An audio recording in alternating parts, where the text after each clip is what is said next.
But, yeah, if you look, yeah, if I look at anything, I'm bruised. I did this, believe it or not, in the shower. Now, that's pretty pathetic. This is like about 3 weeks old, and it also gushed, and I'm not. Yeah, I think we're getting old. Last week, nobody Oh, kindly said anything, but I'm waiting to see the biopsy, so. Oh, fun and games, fun and always something. Morning, everybody. Whose water am I looking at right here? What did you say? I said, that one, it just disappeared. my water Oh, the bottle. bottle was in front of. I was lining up my stuff, it was my water bottle. Oh, because you were covering up my fearless leader with your water bottle. Well, that might be the right thing to do. I don't know. So, wow. That's right. Fearless leader. That's kind of cute. Yeah. So welcome to you online. Those of you who joined us online, welcome to our Zoom partner. And glad to be here to be a part of this reading and studying together. We are continuing, the Wednesday morning group is Isaiah. And the numbers are getting mixed up in my head now as to who's where, but I think we are on 6 in Isaiah. So Isaiah chapter 6, and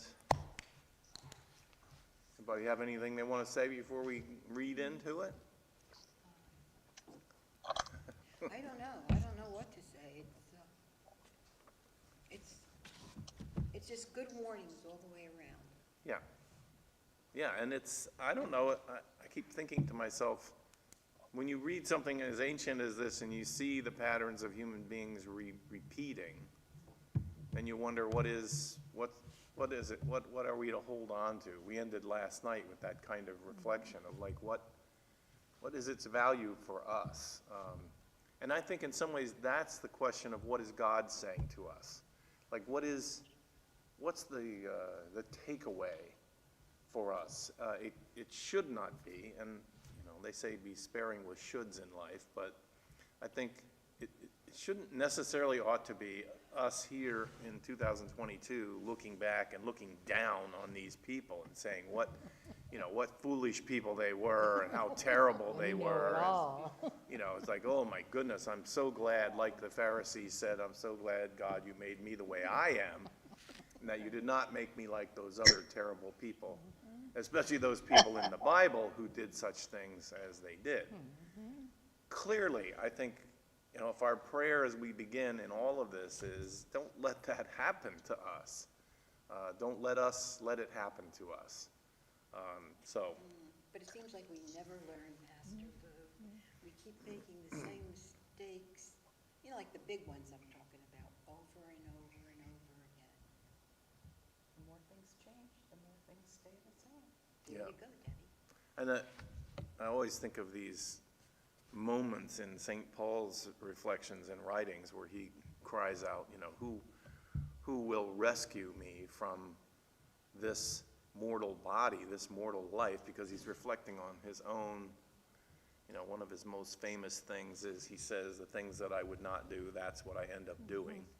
And the things that I plan to do, I never do them. And in some ways that can be an overarching description of humanity, is why is this? And then the question is, who can rescue me? Which is where then Paul moves into a whole theology of Jesus, and the theology of Jesus rescuing us, saving us from ourselves. And I'm not quite sure, really, you'll hear it in between the lines I say, I'm not quite sure how that's supposed to help, because those who have claimed Jesus as their Savior, need I say more? I don't know. It doesn't seem to be a hedge against that kind of behavior. No, I don't know why either. I mean, I stop and I think about it, and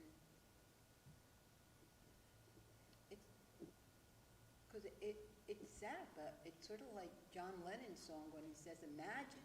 Yeah. There's no religion to, like, wars are fought over this, Right. over, theology and ideologies, and it's the same thing over and over again, you know. I don't know, like I used to say to the 4-year-old, stay in your own space and keep your hands to yourself and use kind words. I mean, Amen. There's a mission statement. yeah, I mean, it was like, that were the 3 rules in our classroom. I mean, that's all it was. Simple. And I feel like, not that life is simple, because things come at us, but Yeah. behave, just to be responsible for yourself Right. and what you're gonna do, that's all you have to do. Like the one meditation that you sent me, like, I love that, like, don't worry about the big things, think about what you can do where you are. I watched Anne Lamott on a interview, I think it's Evan Smith, there was a PBS interview that, and the other day, she said, all truth is paradox. And I keep thinking about that, because there is no, I know we have some simple answers to the way, but however, Complex, yes. yeah. All right, well, let's read Wow. certainly Isaiah's life and his own experience of God and these problems of human beings is right in front of us. So let's read, there's an event about to take place which is supposed to be arguing of the authority of Isaiah to speak for the divine. And so let's see how it goes. Let's read chapter 6. Who would like to read today? Okay. All right, good. In the year that King Uzziah died, I saw the Lord sitting on a throne, high and lofty, and the hem of his robe filled the temple. Seraphs were in attendance above him. Each had 6 wings. With 2 they covered their faces, and with 2 they covered their feet, and with 2 they flew. And one called to another and said, Holy, holy, holy is the Lord of hosts. The whole earth is full of his glory. The pivots on the threshold shook at the voices of those who called, and the house filled with smoke. And I said, Woe is me, I am lost, for I am a man of unclean lips, and I live among a people of unclean lips. Yet my eyes have seen the King, the Lord of hosts. Then one of the seraphs flew to me, holding a live coal that had been taken from the altar with a pair of tongs. The seraph touched my mouth with it and said, Now that this has touched your lips, your guilt has departed, and your sin is blotted out. Then I hear the voice of the Lord saying, Whom shall I send? And who will go for us? And I said, Here am I, send me. And he said, Go and say to this people, Keep listening, but do not comprehend. Keep looking, but do not understand. Make the mind of this people dull, and stop their ears and shut their eyes, so that they may not look with their eyes, and listen with their ears, and comprehend with their minds, and turn and be healed. Then I said, How long, O Lord? And he said, Until cities lie waste without inhabitant, and houses without people, and the land is utterly desolate, until the Lord sends everyone far away, and vast is the emptiness in the midst of the land. Even if a 10th part remain in it, it will be burned again, like a rebirth or an oak, whose stump remains standing when it is felled. The holy seed is its stump.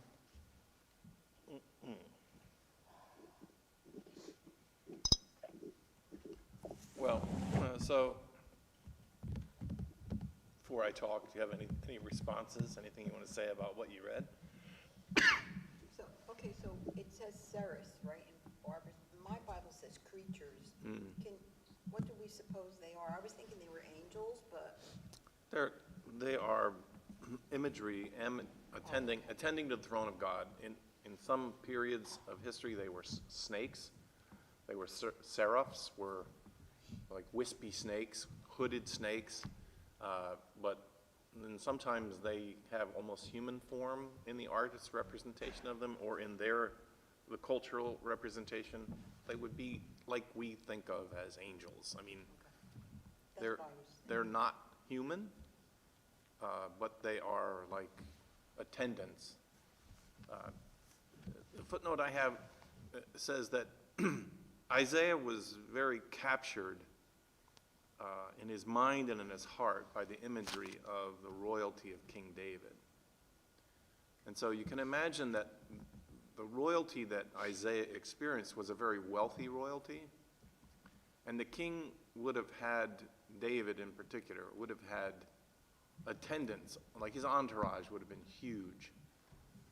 And so what goes on here is, in this image of God, I say theology always is from below to above. So Isaiah is imagining that if King David was adorned the way King David was on this earth and this earthly life, then what would an image be of God? And I think, to be fair to Isaiah and to history, we have to then say, in what way do we imagine God as a ruler? What does it mean to say God rules the world? So in Isaiah's time, the only thing Isaiah had reference to it was a king. God is like a king. In the world we live in today, we're trying to, and I mean we, more progressive people among us, are trying to strip our theology of this language of monarchs. And also to strip our Christian language of the feudal system. The feudal system really affects our understanding of how do we describe people in power. And so the word lord, for example. A lord is like a landlord, only worse. A lord is one who is given control over vast regions of land, and everyone who lives in that land, long before the vision of democracy ever burst on the scene of human population, this thing of lords and serfs, servants to the Lord, dominated the world in the time, especially of the King James Bible. So when they're looking for words to describe this, the reign of God, that's a word that's more preferred now even than the kingdom of God. But we're trying to find words that describe a belief that somehow, in ways we can't really understand, God rules the world. And then we can talk a little bit about what does that mean, that God rules the world, and what kind of a ruler is God? Because in history there were good ones, and there have been certainly plenty of bad ones. And there have been some who were good in the beginning and then they turned bad. And so the question becomes, what words do we put together to describe what might be God's idea for how we are to live our lives in relationship to God? What is the relationship? Jesus introduced some really new metaphors, because Jesus preferred the metaphor of family. Jesus rejected the idea of the king and the monarch to refer to God, and he even rejected the hierarchy that existed in the temple related to the teacher and the student. He rejected all of those hierarchies as a way of thinking about our relationship to God. And in radical ways, Jesus, in some ways I think is lost to us, referred to God as daddy. Like literally, the word is our familiar term. Like I would I did not refer to my father as daddy after I was over 10 years old, but I did refer to my father as dad. I didn't walk in and say, "Good morning, Father," but there was a more familiar term available to me, which I would use. And the same is true of mother. I didn't refer to my mother as mother. I referred to her as mom, and I probably called her mommy longer than I called my dad daddy. And you say, "Pastor Lou, have you lost the train of thought? What are you talking about?" Jesus, it seems anyway from the record of the Gospels, is trying to move the understanding of human relationship. What is the partnership? What if it's a partnership, what is the relationship between the divine, I don't even know what words to use, like God and human beings? What is that relationship? Jesus prefers mother and father. He talks about God as a mother who searches for her children. He talks about God as a father who has one son who's been home and seems to have been obedient, but lost one and is not content and would give everything that father has in order to reconnect with that relationship. So the images, the metaphors that Jesus brings into this whole historical discussion are amazing. They're just literally amazing. Now, the place where I have gotten into trouble as a pastor is, in my life, I had a pretty good relationship with my parents. It wasn't perfect by a long shot, and there was a lot of brokenness in our own family system. But when I preach, I like to say, God is like a mother. And then I hear silently from people who say, "You don't want to say that, because you wouldn't say that if you had my mother." Or women in particular, I think more often, women who struggle with their relationships with their fathers, the problematic relationships between females and their male fathers is legion in human experience. So, like we say, well, we don't necessarily want to refer to God as a king, because we all know that story. So then what happens, when you come into church and you want to pray to God our Father, and you're inviting people to be honest, to really bring who they really are into these images and not just do a superficial pretend, and then they report, I have trouble with that. I have trouble. I don't know how to think of God, because I don't want to think of God like my father. I don't. And then the question then becomes, so what is a working metaphor? In the Jewish population now and in the synagogues, they just leave it blank. It's just blank. It's not even, no letters. They don't even try any letters to be arranged. And when you read the Torah or you read the writings of the interpreters today, whenever they want to refer to the Holy One, there's a blank on the page. Is that sort of out of respect, though? Am I right about that? Yes. That they feel like they have not really found a word suitable? Yeah, Okay, I I think got it. that's exactly it. In my group, Sisters of Salam at Shalom, all the ladies who are Jewish, if they refer to God in text, they put G blank D. So you know who they're talking about, Yes. but it's not completed. There's a Yeah. space. Yeah. No, we never really asked them exactly why. It's just that it was not considered, I guess, appropriate to say the word that you use to refer to God. Say it out loud or write it.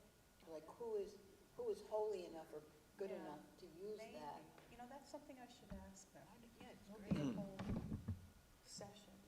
I think they're not good enough or holy enough to make that claim, but also it's a word of caution. In some histories that I've seen, it found its root in the commandment that says, "Thou shalt have no graven images do not form graven, and it wasn't like, it didn't mean just the statues that Catholics have in their front yards. It's do not fix your idea of God in any one particular way, because as soon as you have limited God, and now you have blocked the full dimension of what God can be, and how God can be, and how God can relate to you. That's the same in Islam. You're not allowed to depict God in a pictorial kind of a way. So you never see pictures of God. You never see, in fact, that's why you see all the geometric designs, because you're not even supposed to depict a lot of God's creation. Because the idea was you don't want to start worshiping the creation. You want to worship the Creator. And you don't want to limit the Creator to a gender, an age, or anything else you can describe as anything anthropomorphic. It's much the same as the Jewish idea, I think. Yeah. And I was, when my kids were born, my now ex-wife's gynecologist, I would go for the visits, and he was fascinated that I was a Presbyterian pastor, because he had studied to be a priest in the Eastern Orthodox Church. And then I was like, really? And so your pathway went from seminary in the Eastern Orthodox to gynecologist? Okay, whatever. But he introduced me, and I went to several of the Greek Orthodox services, and he introduced me to their tradition in iconography. It's so beautiful.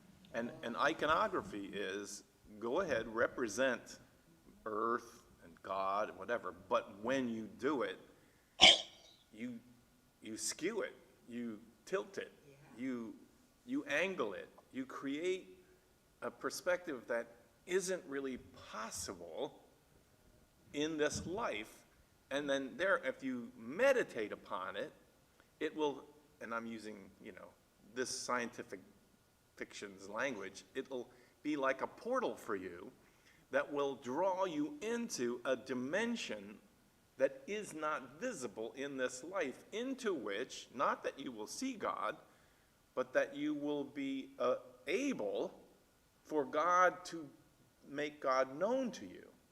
And you go to school to learn how to do iconography. Like, there's a huge, tradition of iconography. That's why they're so beautiful, and they often are gilt, because it's not supposed to be worldly. It's supposed to bring you into a different dimension. You could say the Christian cathedrals all throughout Europe with the soaring ceilings, and they're supposed to bring you up and out of the ordinary and towards, a different plane, a different way of thinking, a different way of, they're all beautiful. I think they're gorgeous. Yeah, and I think that dimension of awe, as a child, I went to church in a room that was flat. I don't know how else to describe it. The ceiling was a suspended ceiling, and it had fluorescent lights in the top of it, and that's where, that's the building where we gathered for worship. It was a converted storefront or something. And so I still remember in my life journey then going off to Grove City College, where in the Presbyterian tradition, a chapel at Grove City College is a wonder to behold. And you walk in through the back door, and the dimensions that are opened for you and it's not even, it's not even like a world-class one. It's not like St. Peter's or any, but it is, for me, I probably gained more in terms of the invitation to come beyond the thoughts that had limited me in terms of God, just in that space. And I think that's part, like you said, that's part of the reason for it. And then you learn all the hidden patterns in the Presbyterian and in the Roman Catholic, the shape of the cross.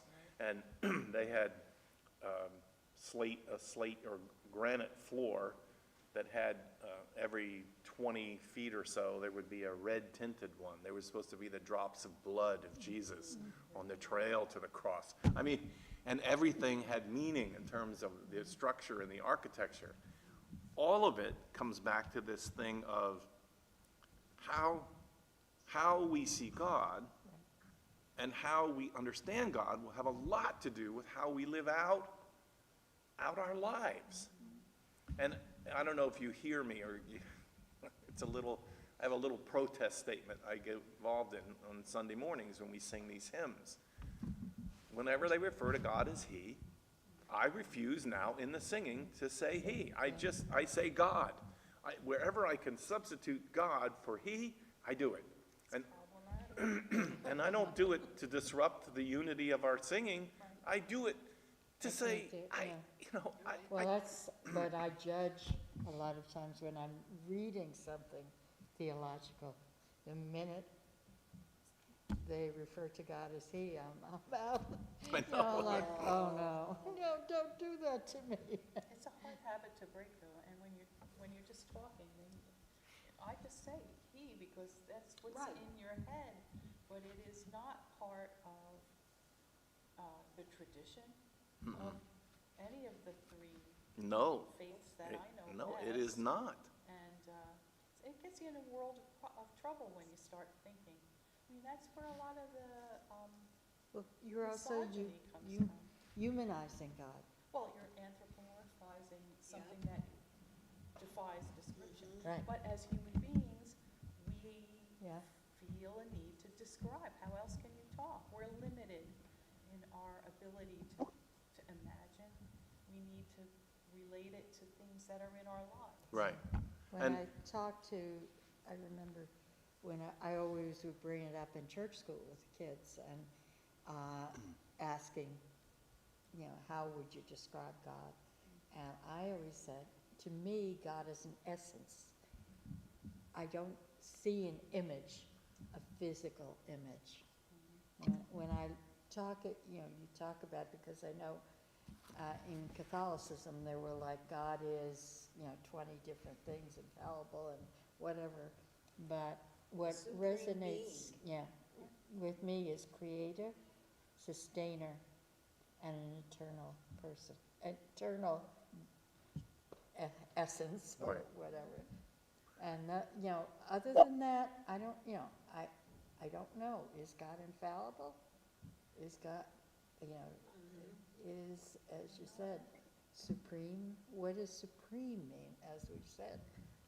When we talk about ruler, Right. that all of a sudden means you're standing there with a stick kind of thing. In But, Islam, there's the 99 names for Allah. oh, And what it implies is that our knowledge of God is Right. limitless. Right. 99 is one before, it implies right. a myriad, more than you can think of. And it's all the names, kids always recite them. How they can remember all 99, I don't know. But it's just the implication that God is limitless and really you can't stuff God Right, in a into box. one thing. God is all. God is everything you can think of. I think that the image of essence, or in retreats that I've gone, I would ask people to, it's energy, light. I think our ancestors would be dissatisfied with that because they feel like all of those images are impersonal. Like essence, how do you know that you're loved by an essence, or how do you love an essence? And it can be done, but it's a derivative thought. And one of the limits that we have in the English language is, if we don't refer to God as a female, or we don't refer to God as a male, the third person pronoun is the word it.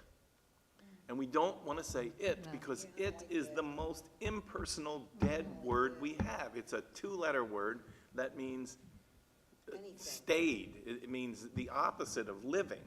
So what word do we then use to describe the personal? Because in the list of things, I always think that in those lists that the Catholics made up, God is infallible, invincible, immutable, always, whatever. I wish there were some other words in there. Like I wish it would say God is curious. Why can't we call him the Force? You can, you can, I You think, watching Star Wars these days? No, not that. Because I think of in our current, space knowledge, how everything is planned, everything works out, and as above it is on the earth, and someone created all these things to go together. And I think of God as a force. so just in the words you just said, Colette, here's what I like about what you said. You said someone. Now you see the word someone is very personal. But force to me is still not personal. It's an energy. And so the struggle that we have is what word can we use that captures, Jesus' choice to say God is like a mother or God is like a father. The word like is important. But the reason I think that Jesus preferred those images was because Jesus was bringing a very personal, the whole idea of a personal, God is not an idea that you assent to. So like I said, here's some words I would like to apply to God. And you've heard me say this. God is always learning. That God is learning and God is infinitely curious.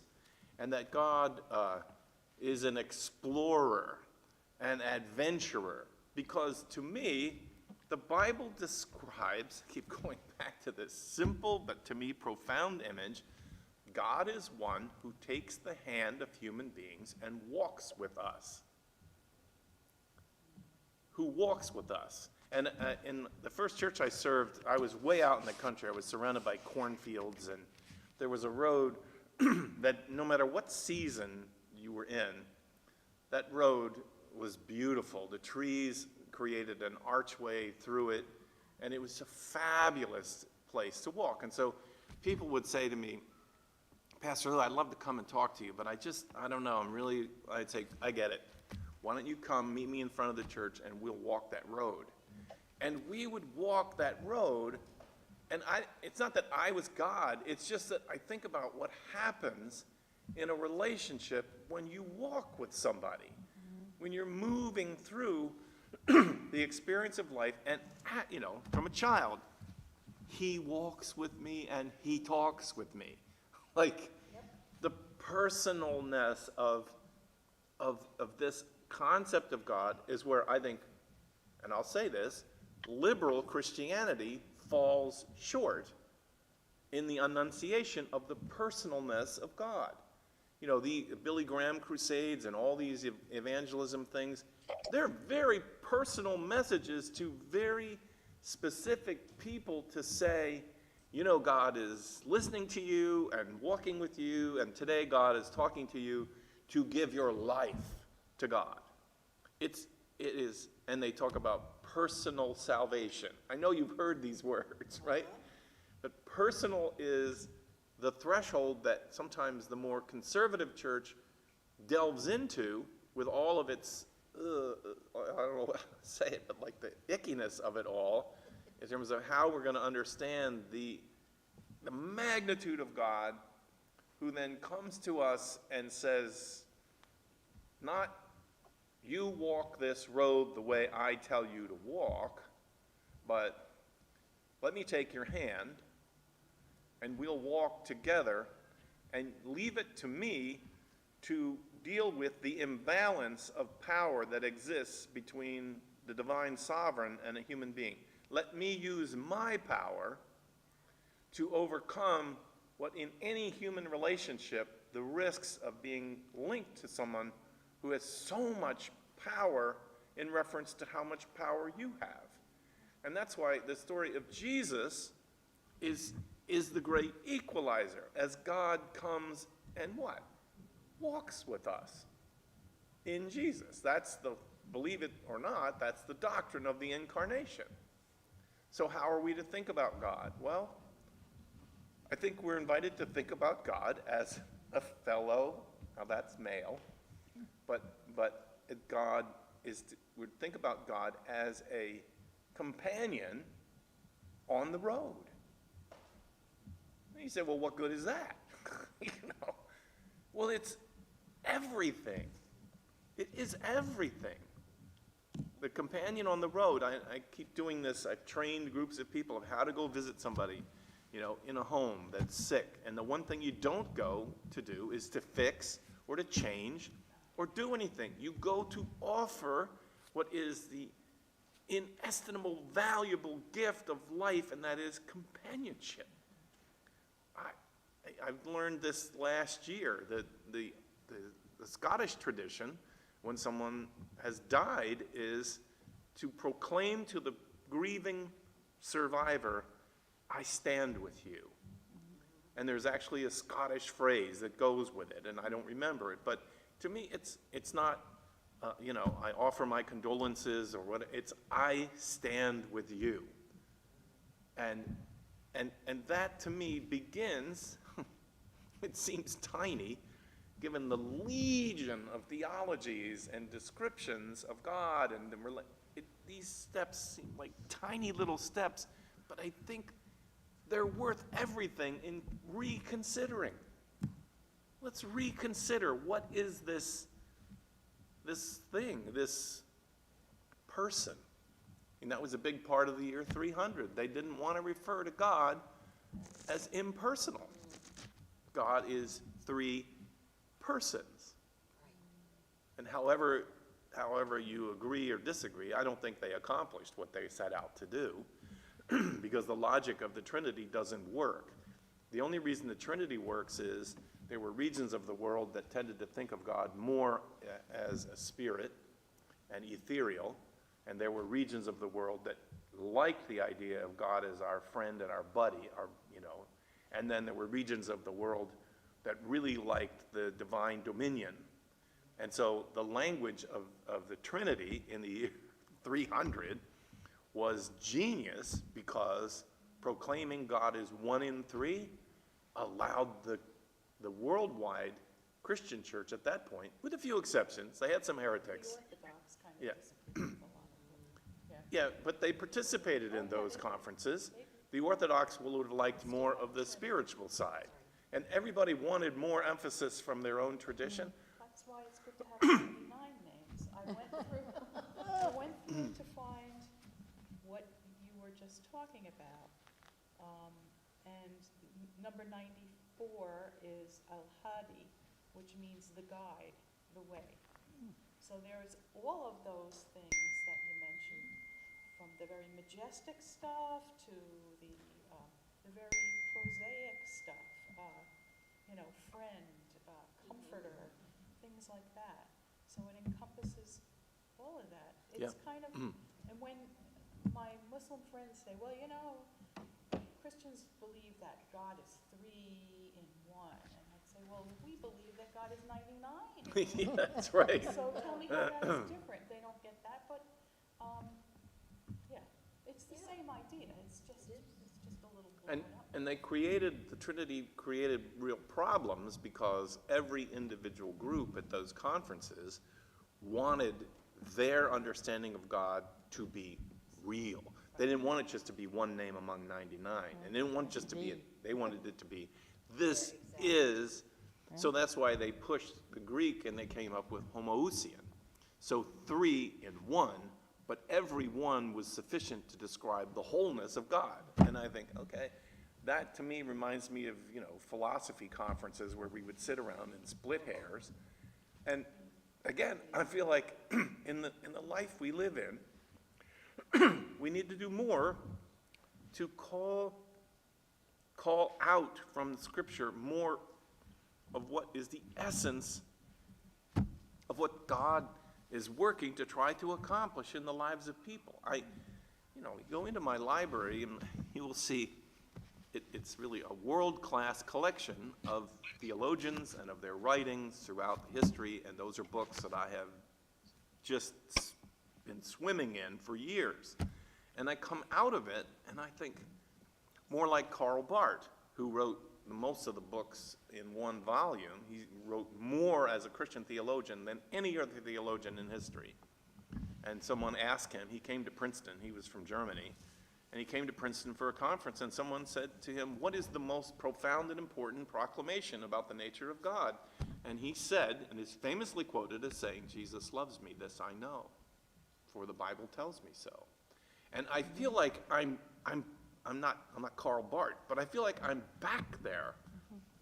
They refer to it as a second naivete, that you come to a new naive, and the reason why that's important is I think it makes us available for interfaith dialogue. We're not so tied up in our dogmas. Like a child. Like a child. That's right. 'Cause We're they- not tied up in dogmas.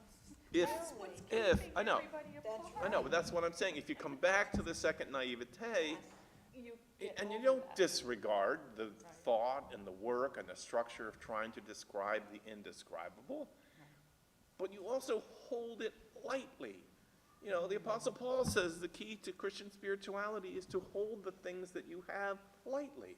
Just hold them lightly, because tomorrow you may have to let go of all of that. That doesn't supply a fodder for people's egos, scholars' egos. I mean, it has to be complicated, it has to be, it can't be childlike, it just can't be. No, because if it's not, Some might understand it and realize it's hooey. and if it's not rigid and dogmatic, it doesn't give you a foundation to dismiss and disregard and to push Everything else. others away.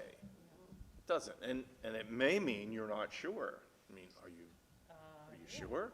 If you're not being dogmatic, are you really sure? Because there's no room in dogmatics or in Christian faith for those who are unsure. If you're unsure, why don't you just take a seat in the back and let those of us who are confident about what we know, do the thing we're going to do. I was really in my dad's church.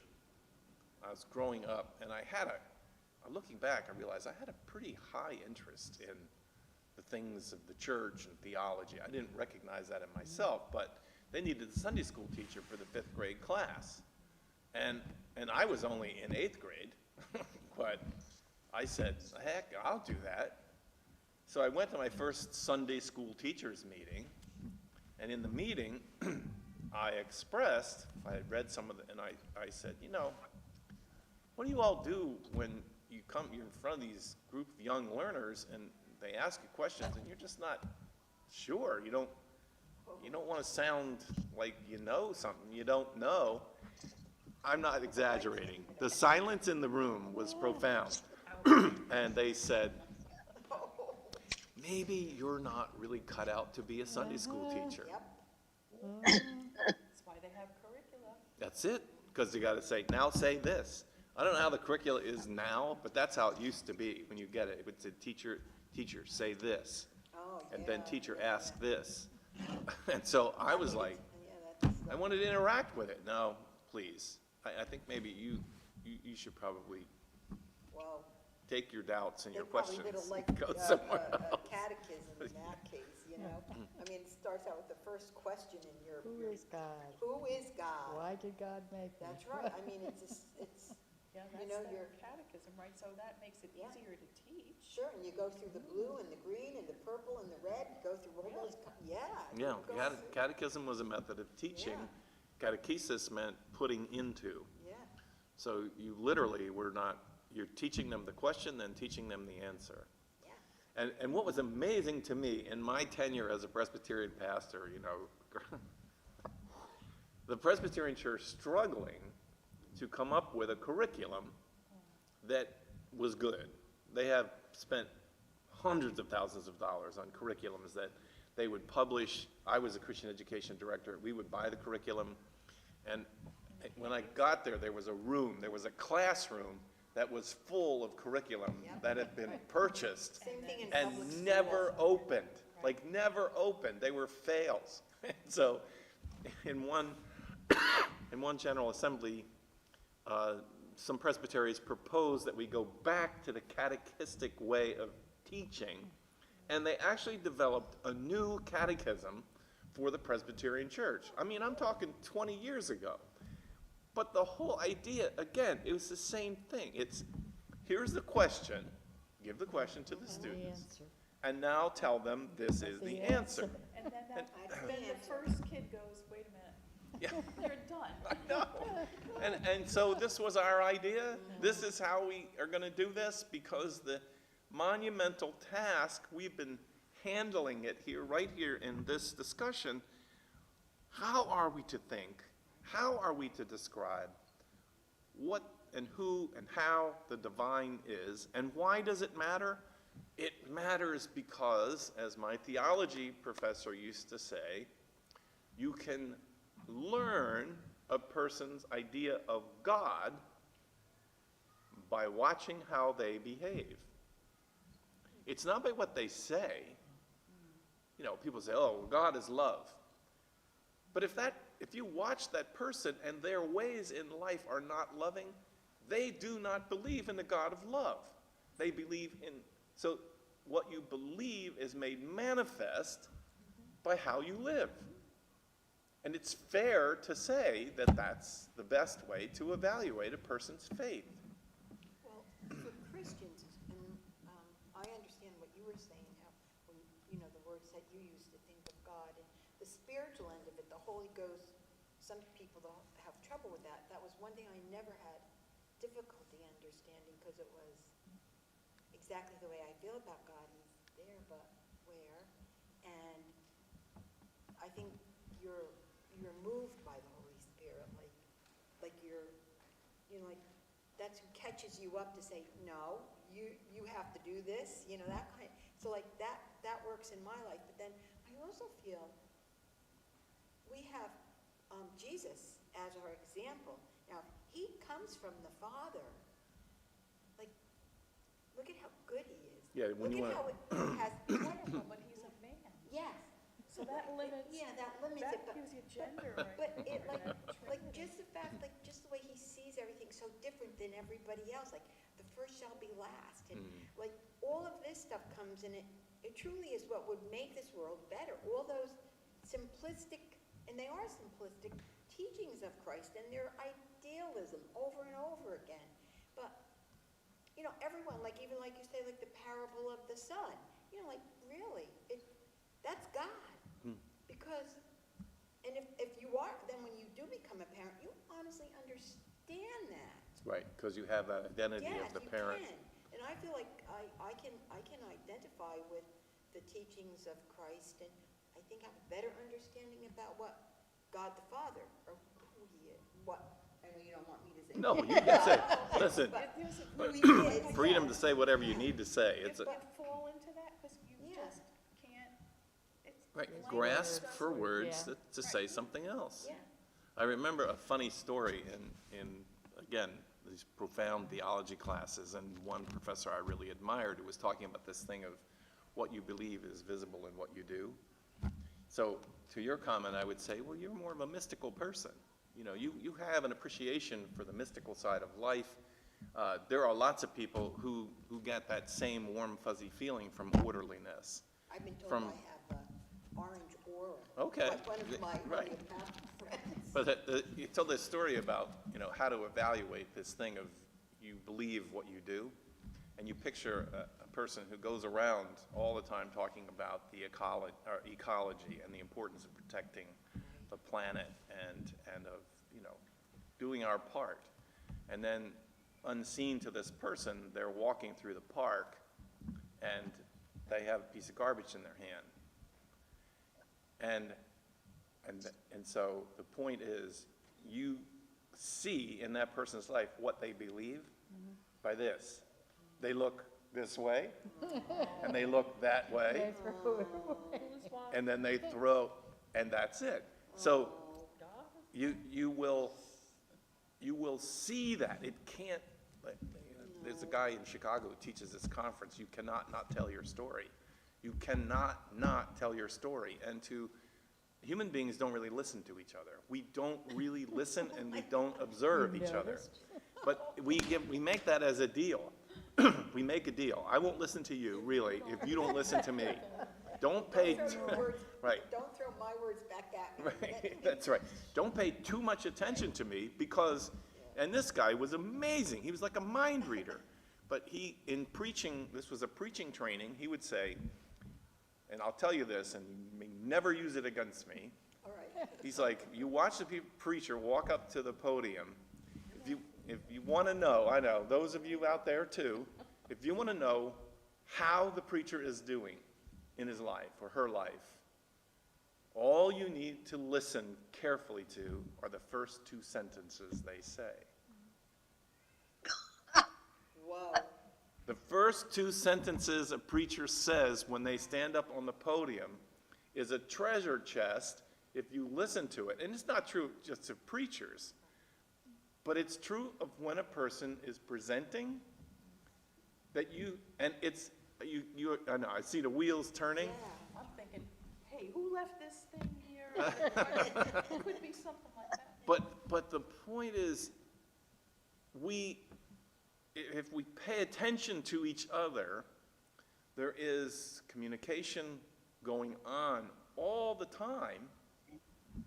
And then some of us have preferences. Like I said, there's the mystical side, and then there's the objective side. I feel like I have a little mix of all of it. You know, my grandparents, Presbyterians, did not like emotion. They didn't like it. It was not a It was suspect. It was not a warm and fuzzy thing if the preacher would preach a sermon and bring you to either laughter or tears.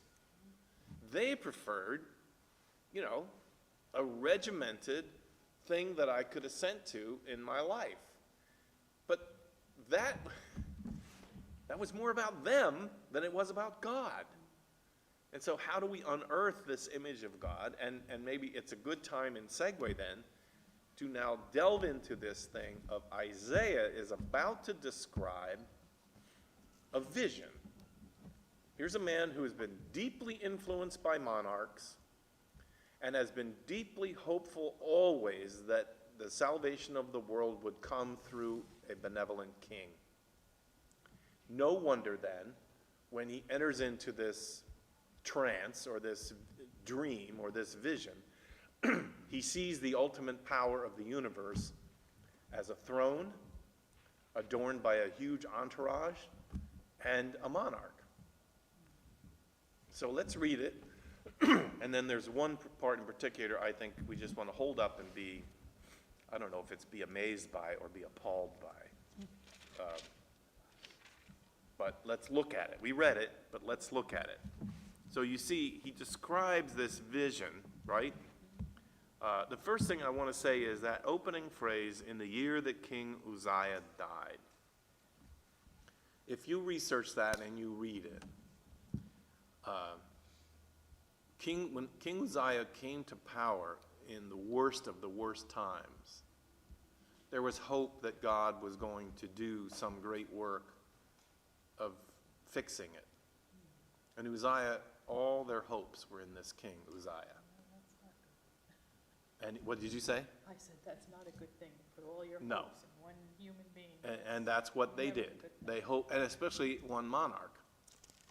And they hoped that in him would come the reformation, the retooling and remissioning of the whole community. Uzziah, everything, for Isaiah, everything rested on Uzziah, because in Isaiah's mind, he was he was a good king.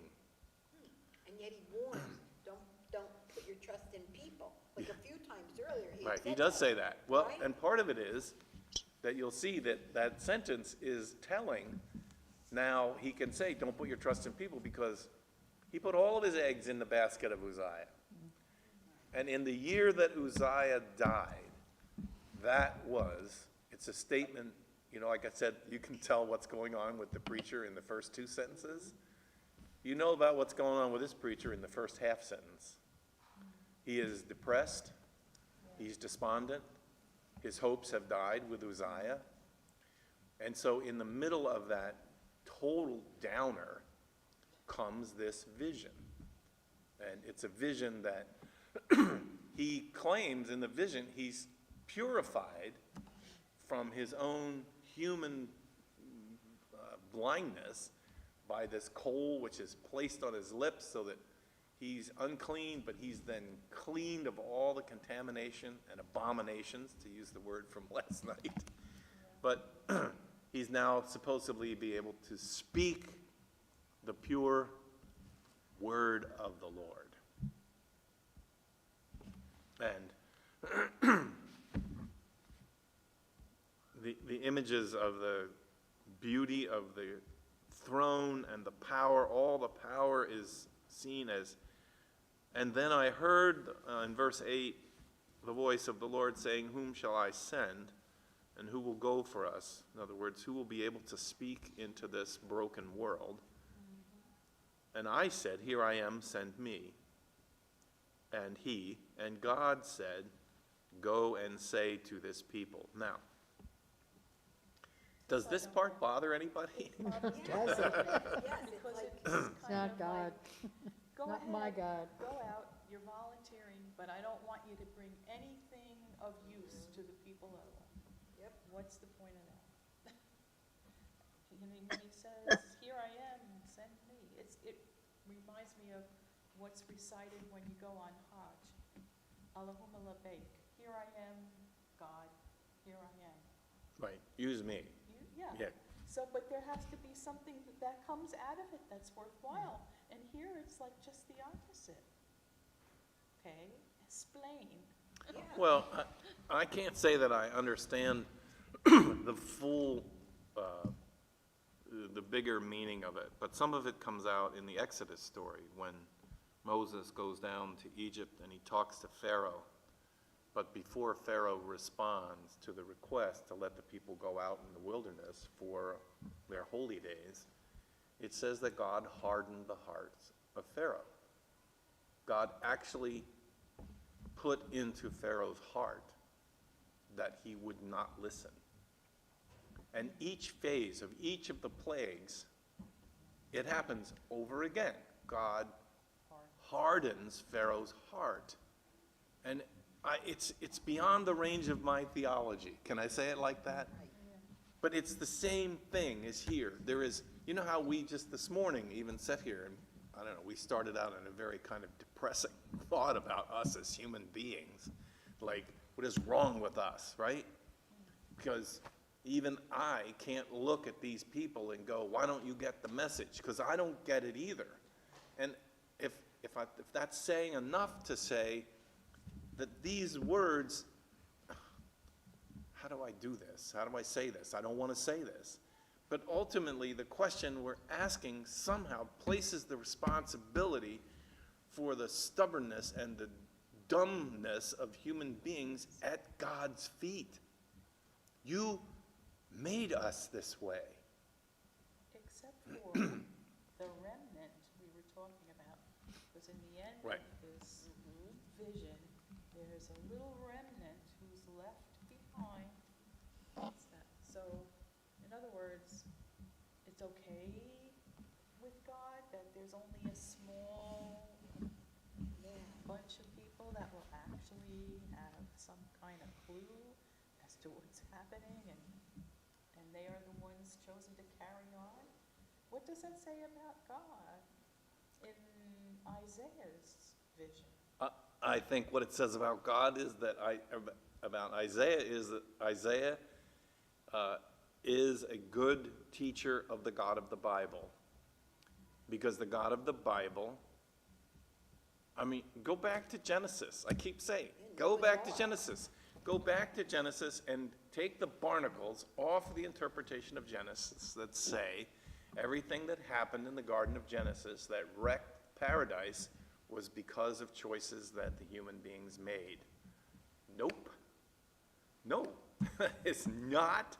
That is not, as troubling as it is, Eve's challenge to the Supreme Being should not be overlooked. You placed the serpent in the garden. You made life the way it is. And I keep repeating this, hoping someday even I will remember it. The serpent is not a snake. The serpent is the created order. It's everything that is created. It was the most beautiful representation. Eve was the representation, if you want to, of females. Adam was the representation of males. And the serpent was the representation of all the rest of the things made in this other 6 days of creation.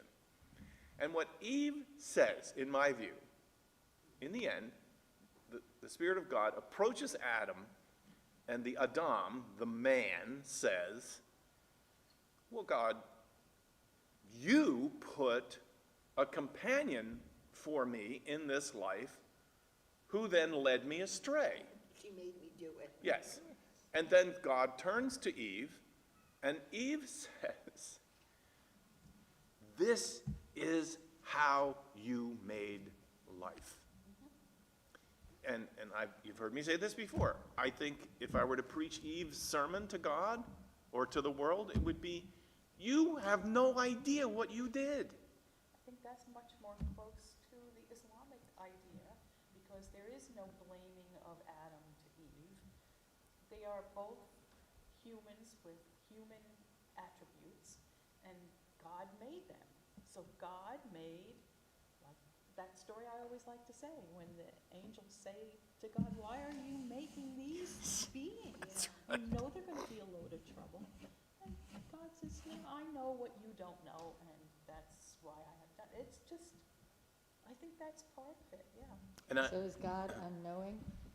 Is that one of the No, attributes? not in Islam, no. But God knows what you don't know, and that means that Well, you yeah, act right.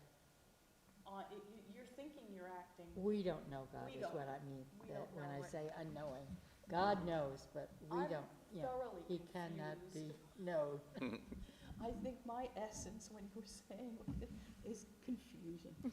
Always confused. Just when I think oh, yes. I got it. Exactly. Something happens, or I read something, or I find Right. out something that says, no, you don't got it. And But I is think there that's only- the state of humanity. It's Right. just, Right. But is there only one way to look at it? no. Other than, is it good? Is it loving?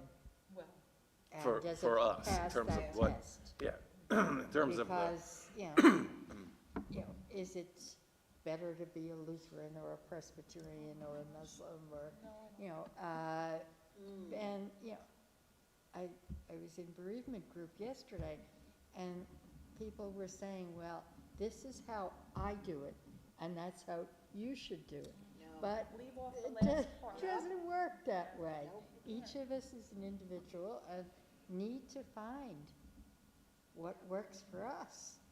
And sometimes it's mystical, and sometimes it is, but is it a loving, caring, are we being that way, or are we excluding others? and I think even as harsh as these sentences, like so that they make the mind of this people dull, stop their ears, stop their eyes, it sounds very harsh. See if I can get to this.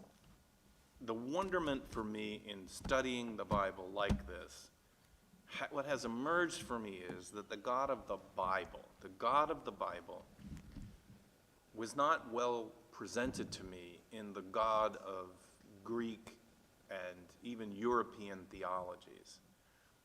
Because to me, the God of the Bible, let's go back to the conversation with Eve and Adam, or the question that the angels ask God, do you know what you're doing? In some ways, it's heresy to say it. I don't think God knew, but I also don't think God cared. And let me put it in the most human phrase I can. Laura and I, we aren't like some people in terms of vacations. One of the things that we've discovered that we share is the love of the adventure into the unknown. We love it. And we'll often say, we're going to take off next week, and where are we going to go? We don't know. To the wolves? Yes, I know. But we say, let's go out, let's get in the car. We have some idea of a direction we might want to go to. We don't have a hotel reserved. We don't have we both enjoy, believe it or not, we enjoy, you're driving down the interstate to a place you don't know where you're going to, and you go, oh, it's getting sleepy, you better pull off. And you go in, and they say, sorry, we have no rooms here. Now, that's where we know the adventure is gonna, that's where we know the adventure is gonna get real. You enjoy that. Yes, Sleeping in the car. No, I know that. that was super stress. The idea of planning is you go out and it all falls to shit. Right, that can happen as well. So it's like, you might as well welcome it. That's what they say, make a plan, work your plan, and then remake your plan. But I have to say, it's a simple joy in life to go and you find there's no hotel room, nothing. And then you go, oh, okay. So we pull out of that motel or hotel and you go down the street and you go in and the people look at you as you're walking and they're like, nope, sorry. And you keep listening for it because you know it's gonna happen, someone will go, well, unless you want the honeymoon suite. Oh, no, that never. And we go, what? For a half No, price. yes, for half price. And I'm telling you, I could write a book about, and see, here's the thing. God is smiling on you. But it would be one thing to have booked the honeymoon suite 6 months in advance and come, and then it doesn't live up to your expectations. But when it arrives in your life as a surprise in the great adventure, it is huge. It's just huge. And I know, I see the pain on your face. That's the idea of trust, and that is one thing I can't get over. I trust, and then I gotta look it up, I gotta make a Yep. plan, I gotta. And so I only bring that up because if you keep that crazy idea, right, that's crazy. Like, you know, again, I won't tell you the times where it has just completely failed, you know, and it has. But if you keep that idea in mind among immortal, invincible, the only wise God, and allow the God of the Bible to be a God of adventure. And in some ways it's captured in the classical discussion, and you know, I always go, "Nyeh," when people say, well, that's free will and determinism. Nyeh. The reason that I don't like that category of thinking about it is, first of all, it's a dead end. It doesn't take you to any place that helps you to better understand humans' relationship to God, and it introduces huge problems of evil and where did evil come from. Instead, when Eve and Adam are made, to me, there's a whimsical, literally a whimsical sense of God is creating the unknown. And creating it, and creating us in a way to be able to appreciate the unknown. And that's why Eve's demand of God, I want to know. Which you really don't, though. I mean, I always like to plan things, but I don't think I would like to know what's gonna happen, because that's a real scary thing, and I kind of think that God knows what's gonna happen, but we don't, and so that's part of our adventure of life. And that's, can't know. and I agree with that, but I push it. So I push it to say God Farther along. doesn't know. That God loves the adventure. And who does God like the adventure with? With human beings. God likes that adventure. And so to me, it softens the blow a little bit in this, keep listening. He said, go say this to the people. Go ahead, you keep on listening, but you're not going to understand. Keep looking, but you won't comprehend. Make the mind of this people dull and stop their ears and shut their eyes so that they may not look with their eyes and listen with their ears and comprehend with their mind.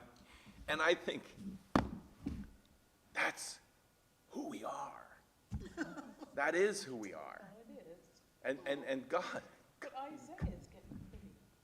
So this isn't sarcasm. No. I wouldn't say it's sarcasm. I don't know Well, exactly. we know this, no, this is what you're going to do. This is what you always do. Yeah, more like a statement of this is really who you are. Let's be honest. And also, I think there is still a third hand in these relationships. There is us and there's God, but don't underestimate the third partner. The third partner is the created order. I don't know, Isaiah is getting a little over his station, I think.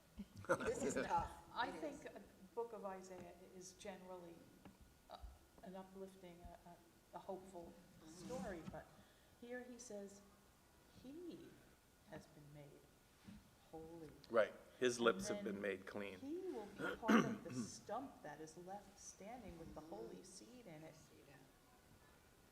And a few others, because he says a tenth of, there's Yeah. gonna be some, so I think it goes back to that idea that there is a core, group of people that will carry on this message. And Isaiah's putting himself right up. Yeah, he believes that he's listening Yeah, there you and go. that he's following. But again, he's trying to give credit to God, that Yeah. God has purified him and has enabled him to hear this and to see it. Now, it may be the heavy-handedness is on the part of God. Like, really?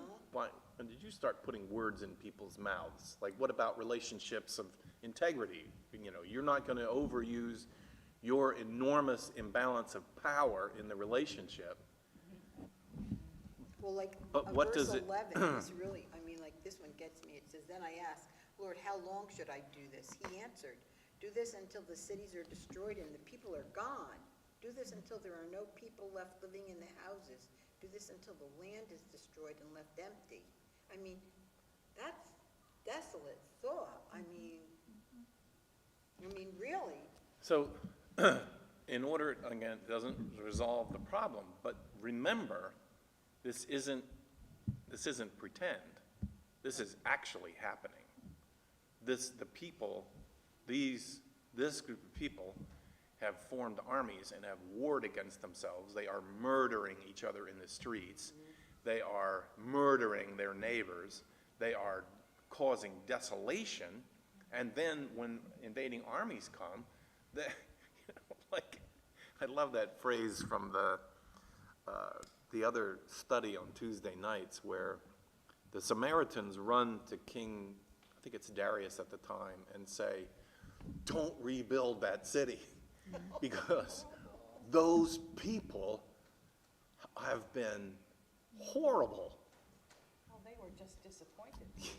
Yes, yeah, they'd been by rejected. Those people, those remnant Yeah. that Isaiah is here Yeah. saying, oh, they're the holy seed. There you go. Well, in some ways, Isaiah is holding out for the remnant, the hope, because I think what this meant, at least in terms of who is God, is that even with the conundrum of the obtuseness and the hostility that seems inbred into human beings, God never gives up. That's another characteristic of God. God never gives up. And when you and I would long ago have given up on the human race as wasted, there's a very graphic metaphor in this stump. I don't know if you've ever seen this, but you can. My grandfather used to love to tell a story that if you want to build a fence, and you want to build a fence that's going to last longer than you, cut down a locust tree. Because if you cut down a locust tree, you can cut off its roots, you can cut off every branch it has, nice stick for a fence, bury it in the ground, you come back next spring, it's sprouting, and the fence posts grow into trees, and it does not rot. It has in its sap, it has a chemical that they use to treat telephone poles with. The creosote is in it, but also life is in it. And so, as desolate as this sounds, I don't really feel like it's as much a decree of what is going to happen, but a description of what is happening. It's already happening. and that goes back to my, I hold out there, not a solution, but this thing of the hardness of Pharaoh's heart. Like, did God actually make it so that Pharaoh could not render love and care and compassion to these people? But he didn't. He didn't. And there is that, I guess the other thing, which is, what are the elements that are true of a partner in an adventure? Well, if it's a real adventure, you are like the Boy Scouts. You prepare for everything. Prepare, because you don't know what's going to happen. But the other element of an adventure with a partner is you don't know everything about your partner. And you know what? You think about it. Like, you pick a roommate, right? Oh, yeah, we'll get along fine. And then 5 days into living in the same place, you go, oh, I didn't know. It's not, you're in the room, like everything else is the same, but who the partner is. And I think that in some ways, the God of the Bible is, C.S. Lewis made a big deal of this in the children's story with the idea of God as Aslan the lion, that he used to say, Aslan is not a tame lion. And that adventurous nature of God, in a way, unpredictable, you think about somebody that's brought a lion cub into their house and raised them, and then they say, the worst thing you could ever do is to assume that you can take the wildness out of that, because that creature is going to eat you one of these days. Bite your face off. That too. So again, I don't know that any of these provide answers, but I feel like, it invites us into a deeper willingness of awe to say, oh, like, we don't know. I guess rereading this and thinking about it, because I was thinking about what we read last night, and that remnant turned out to be not so cool. But here it's more hopeful, I think, because it goes beyond this specific time Yes. and place. Yes. And that it means, I think, in his vision, that there will always be something of the holy there that you cannot get rid of. Right. God is always there. Right. I Stop. have a footnote, it said, for 12 and 13, says, perhaps anticipating the devastation of Judah during the Assyrian campaign of 701 BCE, the holy seed is its stump, a post-exilic gloss identifying the remnant as the Judean community under Persian rule. Right. So do you hear what they're saying? So this is a little hard for some people in reading the Bible to understand that the gloss, a gloss is somebody took their pen and they wrote in to reassure later this remnant that's being rebuilt in Judah, to reassure that somehow Isaiah said the people who are living inside the walls of the New Jerusalem are the new sprouts of God. Yeah, that's what I was upset about to begin with. But when you look at it in terms of going beyond that time and place, then it's more hopeful, because there's always going to be some remnant of the holy in this creation here on earth. Yeah, Is that a better way to look at it? I think it is. Because I think generally I like Isaiah a lot. Yeah. Yeah. But I think that where we have to be careful is Ezra and Nehemiah laid claim to something I don't think they had claim to. And that is, they began to say, we are the remnant. Well, yeah. And by the way, you are not. You know? Now, let's define who's outside this. Exactly. Now, we did those back like pre-COVID, those books. Yes. So like, I'm kind of like, as you're speaking about, I'm kind of remembering, Well, we didn't read Ezra and Nehemiah. We didn't get that far. We read up to Job. We got to Job, and Job was, Job. and then we skipped over the Psalms because I don't Yeah, think we they didn't want to do Psalms. didn't lend themselves so well to this, and so that's where it kind of we stopped.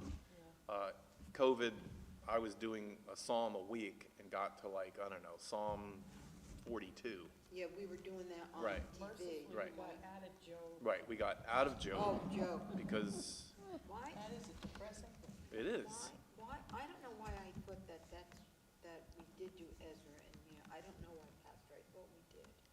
Maybe the other group, did you go to the nighttime group? No, this, No, I thought you were only But with us.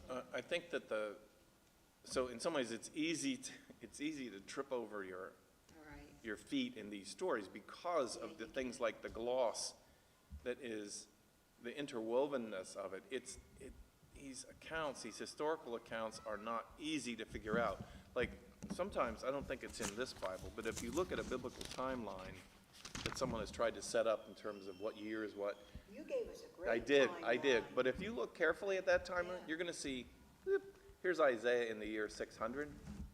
And here's Isaiah in the year 400. And here's Isaiah in the Okay, year, yeah, you know, right, okay. 800.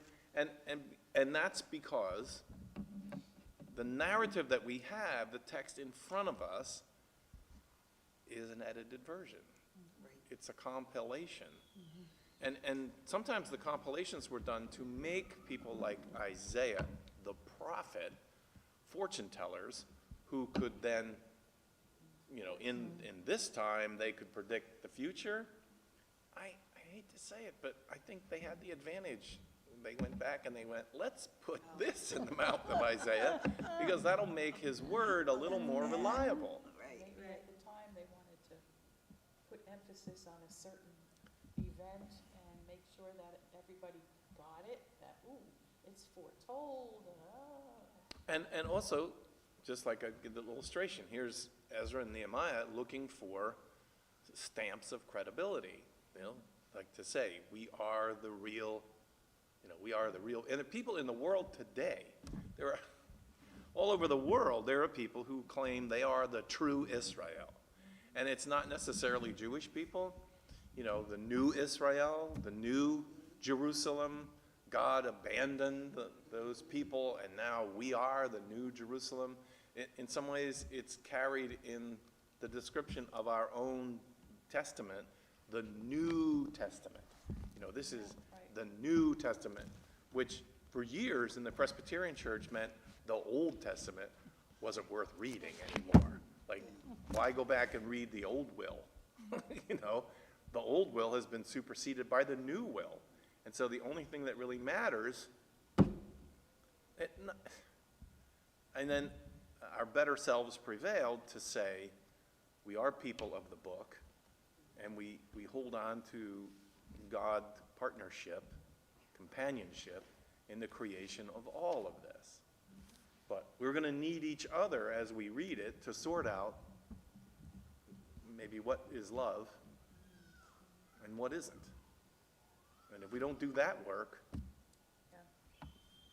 then Why we does just, that seem so obvious, though? I mean, like good against evil, I am so naive, I know that. My children say this to me all the time, but you can spot good and evil.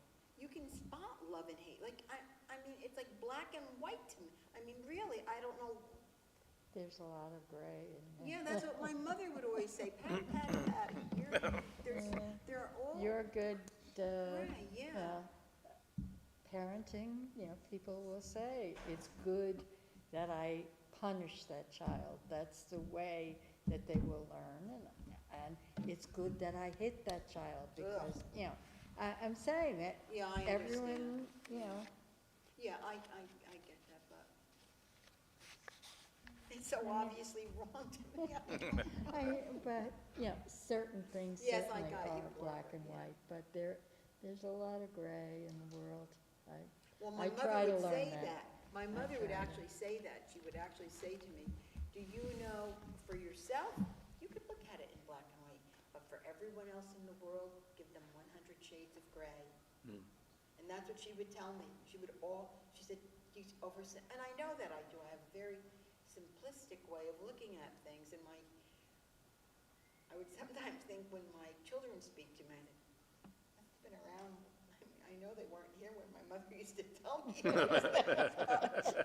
It must be The true. legacy went Yes, on. yes. Yeah, no, it's something And I that, don't even mean it as unforgiving, I just mean like self-choice, or, I don't mean like, not to be gracious, or judgmental, but I just mean, from my choice, I don't know, I think my life must be too easy, I have no idea what don't I'm saying. complain. Yeah, don't wreck, Be happy. I don't wanna say anything to wreck that. No, do you know?